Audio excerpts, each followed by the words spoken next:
Hi, how y'all doing? Again, I'm kind of give you a short backstory if you want to know the full thing, because it kind of takes up a lot of time. You can go look at one of my other videos. I believe it's titled like U.S. Soldier talks about his Iraq experience. I believe that it talks about Iraq. That small 2-minute segment is just about my life and my little story. Basically, my name is Daniel. I joined the Army 2 weeks after I turned 17 back in 2003.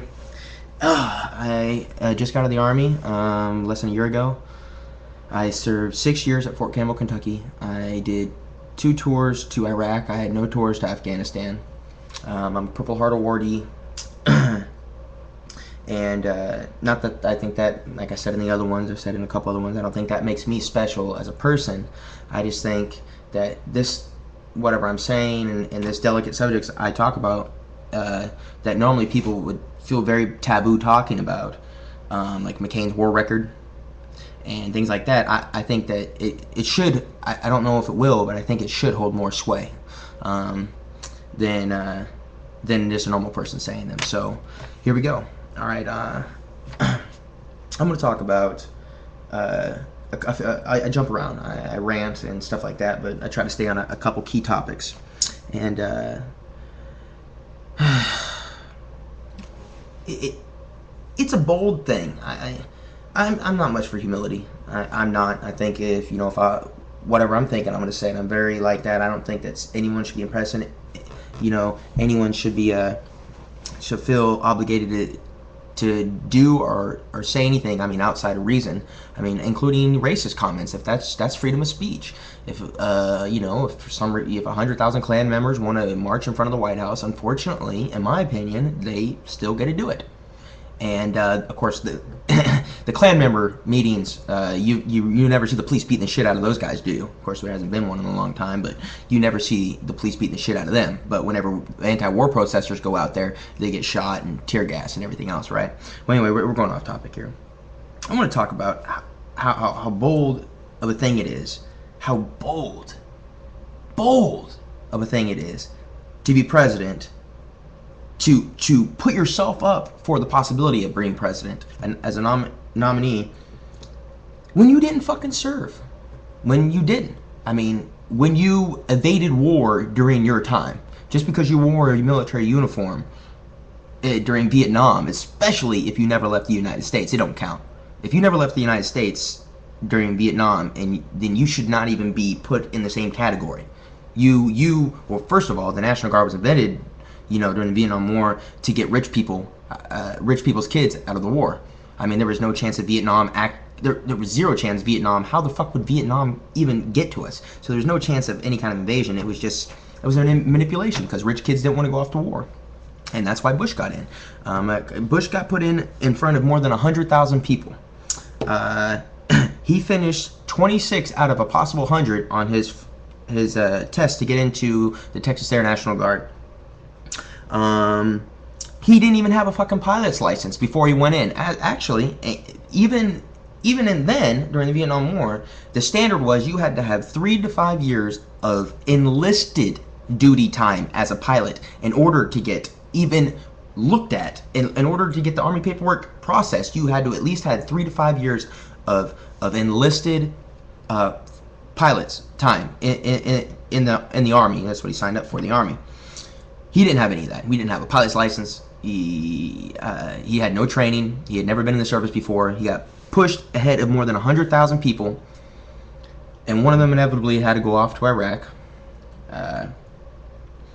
And mind you, of course, those 100,000 people on that list were not all rich. I mean, everybody that could put their name in. The only ones that actually got to stay were rich people that didn't have to go off to war. You think I'm joking? Go look at that list. You go to look at the list for the Texas Air National Guard. I haven't looked at it, but I'm willing to bet my left nut that if you look at that list, at least 75% of the people on that list, parents made an unseen amount of money considered in that time frame. I don't want to say like $100,000 a year because that might be off. I don't know exactly how much was an obscene amount of money, but they made a ridiculous amount of money, enough to have contacts, or at least be a political figure to have contacts. For instance, being the governor of Tennessee might not get your son sent off to war.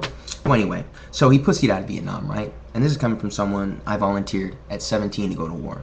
I did 2 tours. Even after my Purple Heart, during my second tour, I re-enlisted. It wasn't until a car accident, my designated driver put me in the hospital, a car accident, when I got back, that I actually ended up getting out. I had another head injury.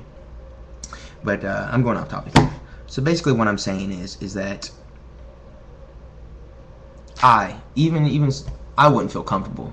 I've been to war. I would not feel comfortable sending off other people to war. And I know what the cost is. But to personally, I mean, he was AWOL, man. Bush was AWOL. He was AWOL for more than a year.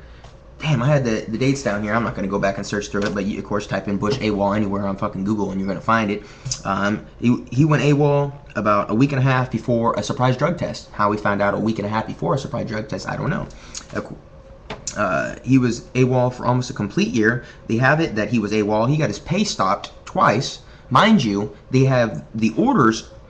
We have the orders that from his commanders signing saying to stop his pay because he was AWOL, absent without leave. Of course, it said FTR, failure to report, which is failure to report is within the first 24 hours. If you don't show up to a formation or wherever you're supposed to be in the military, you are failure to report, FTR, for the first 24 hours. After that 24 hours, you are AWOL.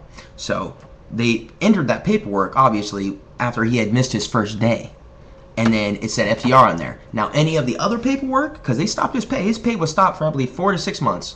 Between 4 to 6 months. So that means he didn't show up at all for at least those 4 to 6 months.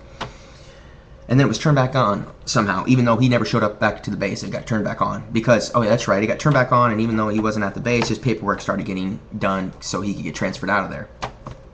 And this, of course, after his DUI, and this, of course, after his arrest for cocaine possession.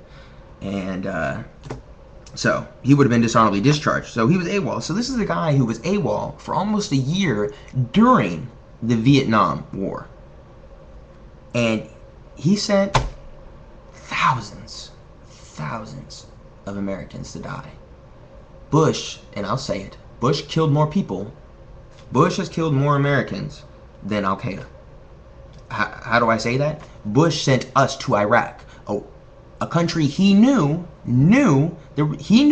that intelligence, it wasn't like that intelligence came to him and he was somehow swayed. They invented that intelligence. The meeting between the top Iraqi official and Prague and Al-Qaeda members, the fact that they were saying that, they kept quoting that damn statement from George Tenet talking about the relationship between Iraq and Al-Qaeda, and they were just saying that, well, George Tenet even says there's a relationship between Iraq and Al-Qaeda. Well, stupid motherfucker, in the report, it says the relationship is hostile, and that if the relationship is anything, it's two enemies seeing how they can, not extort, seeing how they can basically take advantage of one another. I forget the word, but the meaning is take advantage.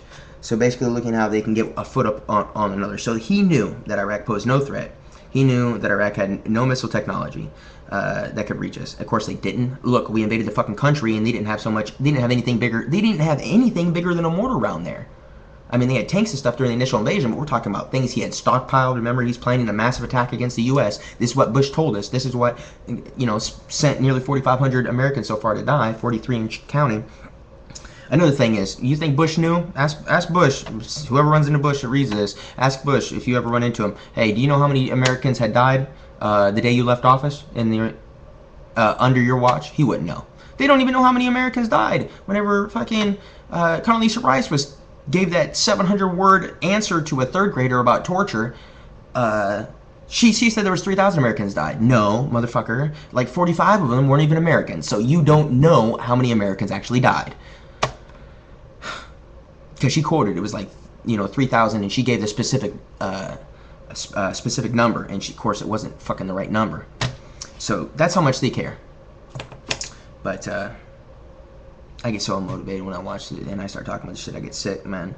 But I do. That's how I feel. I don't feel. Hey, we gave Al-Qaeda someone to fight. All right, he's the one that shipped us over there, so they didn't have to plan for years to attack and kill Americans. They don't have to do that anymore. They can just take a 3-day drive from wherever the fuck they are in the Middle East, Pakistan, Syria, Iran. They can just drive in and kill Americans and set up sleeper cells and everything in Iraq, and we can just kill Americans there. And that's what he's done. That's how Bush ensured that America didn't get attacked anymore. It wasn't by torturing people. It wasn't by surveillance, because none of that shit worked. It was by giving them someone to kill much closer to their home. Me.